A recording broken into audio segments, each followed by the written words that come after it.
নামাজের গুরুত্ব নিয়ে বিশ্বনবী সাল্লাল্লাহু আলাইহি ওয়াসাল্লাম হযরত আকিল রাদিয়াল্লাহু তাআলা আনকে নিয়ে নবীজি সাল্লাল্লাহু আলাইহি ওয়াসাল্লাম সফরে যখন বের হয়েছিল, তখন নবীজি বলেন, মরু প্রান্ত থেকে একটা উট দড়ি ছিঁড়ে আলগা হয়ে আমার দিকে দৌড়ে আসতেছিল।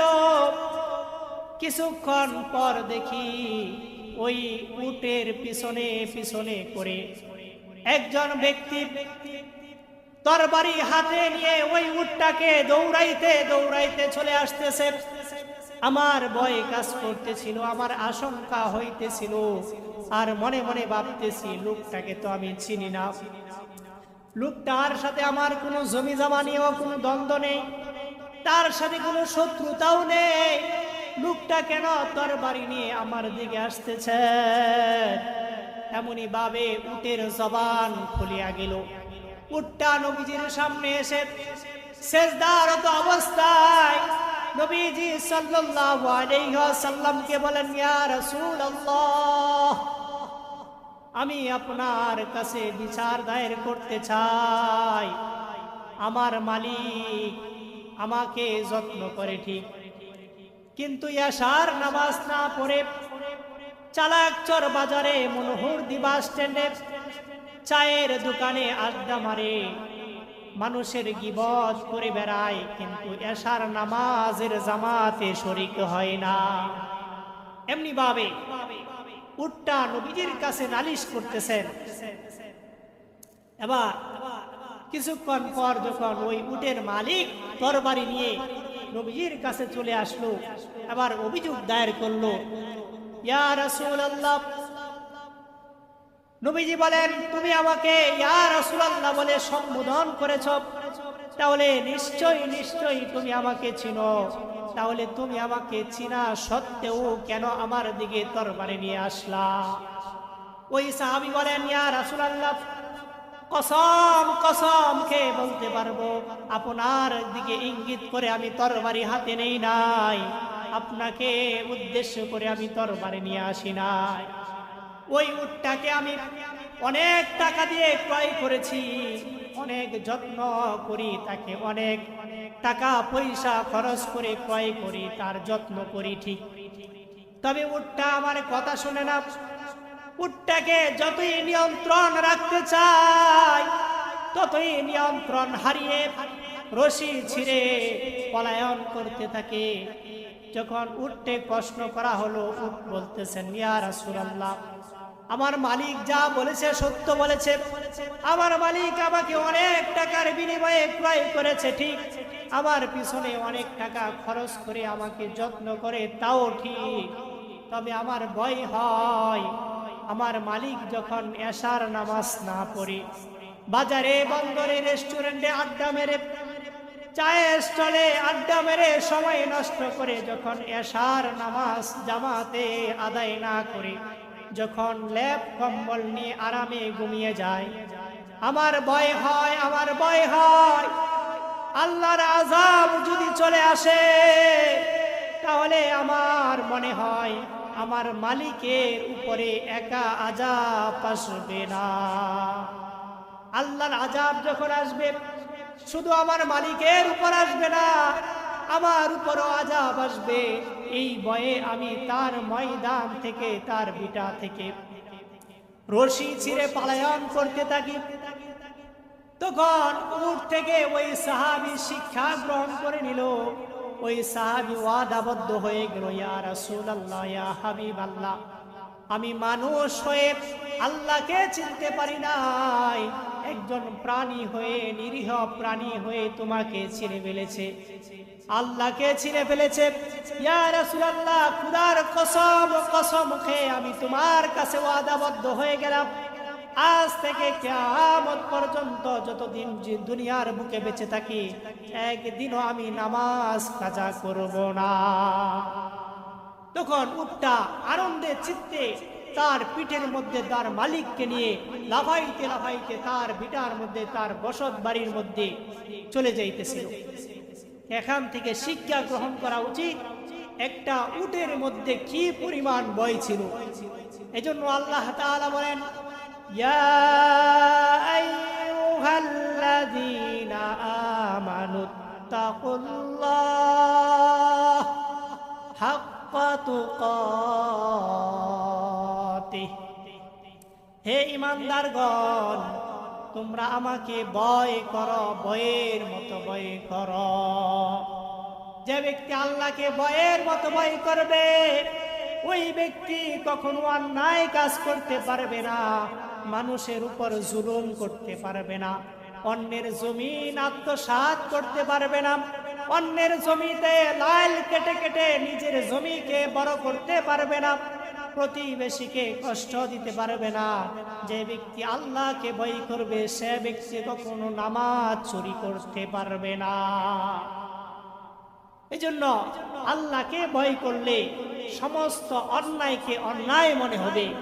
যখন নামাজ থেকে দূরে থাকবেন, তখন দুনিয়ার যত বড় অন্যায় হোক, অন্যায়টাকে অন্যায় মনে হবে না।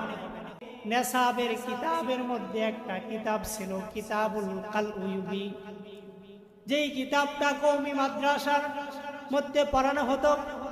ওই কিতাবুল কালউয়ুবির মধ্যে দুই ব্যক্তির কথা, দুই বন্ধুর কথা উল্লেখ রয়েছে। এক নম্বর ব্যক্তির নাম হচ্ছে আব্দুল্লাহ, দ্বিতীয় নম্বর ব্যক্তির নাম হচ্ছে ইসম। আব্দুল্লাহ ইসমকে বলে, বন্ধু, তোমার আমল এত সুন্দর, তোমার আমল এত সুন্দর কিভাবে? ইসম এবার উত্তর দেয়, ভাই আব্দুল্লাহ, আমার আমল এই জন্য সুন্দর, আমার নামাজটা সুন্দর।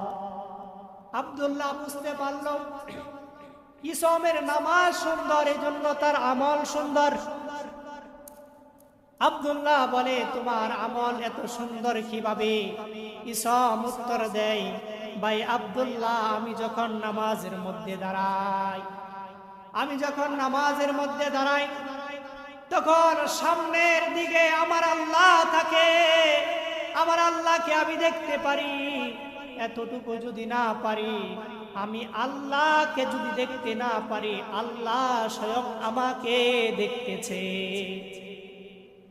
ডাইনের মধ্যে ডান দিকে জান্নাত এবং বাম দিকে জাহান্নাম রেখে, পিছনে আল্লাহর দুই কাঁধে দুইজন ফেরেশতা রেখে, ফুলসিরাতের উপরে আমি যখন নামাজে দাঁড়াই, তখন আমার মনে হয় ফুলসিরাতের উপরে দাঁড়িয়ে আমি নামাজ পড়তেছি। এই জন্য এই ভাবনাময় ইবাদত আমি যখন করি, তখন আমার ইবাদত, আমার আমল সুন্দর হয়ে যায়। এই জন্য নামাজ যখন পড়বো, খুশুর সহিত পড়তে থাকবো আমরা। ওই ইসম বলতেছে, আমার সামনে আল্লাহ, পিছনে আমার কাদের ফেরেশতা, ডান দিকে জান্নাত, বাম দিকে জাহান্নাম। যখন নামাজের মধ্যে দাঁড়াই, তখন ওই স্থানটাকে আমি মনে করি ফুলসিরাতের ফুলের উপরে যেন দাঁড়িয়ে নামাজ পড়তেছি। তাহলে বুঝেন তার আমলটা কত সুন্দর হবে। এইরকম ভাবনা নিয়ে যখন আমি নামাজ আদায় করি, তখন অটোমেটিক ভাবে আমার আমল সুন্দর হয়ে যায়। আব্দুল্লাহ বলেন, ইসম, তোমার দিক থেকে আমি এখন শিক্ষা গ্রহণ করতে পারলাম, যার আমল সুন্দর, নিশ্চয়ই তার নামাজটাও সুন্দর। এই জন্য ভাই, নামাজের প্রতি যে ব্যক্তি যত্নবান হয়ে যাইবে, তার জন্য জান্নাতটা ঠিক ততটাই সহজ হয়ে যাইবে। জমিনের উপর যে রকম আমল করবেন, আসমান থেকে ফয়সালাও ঠিক এই রকম আসবে। জমিনের উপর যত ভালো আমল করবেন, জমিনের নিচে ঠিক ততটাই ভালো থাকবেন। জমিন থেকে আসমানের মধ্যে যা যাইবে, আসমান থেকে সরাসরি জমিনে তাই আসতে থাকবে। এজন্য ভাই, নামাজের গুরুত্ব নিয়ে বিশ্বনবী সাল্লাল্লাহু আলাইহি ওয়াসাল্লাম হযরত আকিল রাদিয়াল্লাহু তাআলা আনকে নিয়ে নবীজি সাল্লাল্লাহু আলাইহি ওয়াসাল্লাম সফরে যখন বের হয়েছিল, তখন নবীজি বলেন, মরু প্রান্ত থেকে একটা উট দড়ি ছিঁড়ে আলগা হয়ে আমার দিকে দৌড়ে আসতেছিল। কিছুক্ষণ পর দেখি ওই উটের পিছনে পিছনে করে একজন ব্যক্তি তরবারি হাতে নিয়ে ওই উটটাকে দৌড়াইতে দৌড়াইতে চলে আসতেছে। আমার ভয় কাজ করতেছিল, আমার আশঙ্কা হইতেছিল, আর মনে মনে ভাবতেছি লোকটাকে তো আমি চিনি না, লোকটার সাথে আমার কোনো জমি জমা নিয়েও কোনো দ্বন্দ্ব নেই, তার সাথে কোনো শত্রুতাও নেই, লোকটা কেন তরবারি নিয়ে আমার দিকে আসতেছে? এমনই ভাবে উটের জবান খুলিয়া গেল। উটটা নবীজির সামনে এসে সেজদারত অবস্থায় নবীজি সাল্লাল্লাহু আলাইহি ওয়াসাল্লামকে বলেন, ইয়া রাসূলুল্লাহ, আমি আপনার কাছে বিচার দায়ের করতে চাই। আমার মালিক আমাকে যত্ন করে ঠিক, কিন্তু এশার নামাজ না পড়ে চালাকচর বাজারে মনোহরদী বাস স্ট্যান্ডে চায়ের দোকানে আড্ডা মারে, মানুষের গীবত করে বেড়ায়, কিন্তু এশার নামাজের জামাতে শরীক হয় না। এমনি ভাবে উটটা নবীজির কাছে নালিশ করতেছেন। এবার কিছুক্ষণ পর যখন ওই উটের মালিক তরবারি নিয়ে নবীজির কাছে চলে আসলো, এবার অভিযোগ দায়ের করলো, ইয়া রাসূলুল্লাহ, নবীজি বলেন তুমি আমাকে ইয়া রাসূলুল্লাহ বলে সম্বোধন করেছো, তাহলে নিশ্চয়ই নিশ্চয়ই তুমি আমাকে চিনো, তাহলে তুমি আমাকে চিনা সত্ত্বেও কেন আমার দিকে তরবারি নিয়ে আসলা? ওই সাহাবী বলেন, ইয়া রাসূলুল্লাহ, কসম কসম খেয়ে বলতে পারবো আপনার দিকে ইঙ্গিত করে আমি তরবারি হাতে নেই নাই, আপনাকে উদ্দেশ্য করে আমি তরবারি নিয়ে আসি নাই। ওই উটটাকে আমি অনেক টাকা দিয়ে ক্রয় করেছি, অনেক যত্ন করি, তাকে অনেক টাকা পয়সা খরচ করে ক্রয় করি, তার যত্ন করি ঠিক, তবে উটটা আমার কথা শুনে না। উটটাকে যতই নিয়ন্ত্রণ রাখতে চাই ততই নিয়ন্ত্রণ হারিয়ে রশি ছিঁড়ে পলায়ন করতে থাকে। যখন উটকে প্রশ্ন করা হলো, উট বলতেছেন, ইয়া রাসূলুল্লাহ, আমার মালিক যা বলেছে সত্য বলেছে, আমার মালিক আমাকে অনেক টাকার বিনিময়ে ক্রয় করেছে ঠিক, আমার পিছনে অনেক টাকা খরচ করে আমাকে যত্ন করে, তাও ঠিক, তবে আমার ভয় হয় আমার মালিক যখন এশার নামাজ না পড়ে বাজারে বন্দরে রেস্টুরেন্টে আড্ডা মেরে চায়ের স্টলে আড্ডা মেরে সময় নষ্ট করে যখন এশার নামাজ জামাতে আদায় না করে যখন লেপ কম্বল নিয়ে আরামে ঘুমিয়ে যায়, আমার ভয় হয়, আমার ভয় হয় আল্লাহর আযাব যদি চলে আসে তাহলে আমার মনে হয় আমার মালিকের উপরে একা আযাব আসবে না।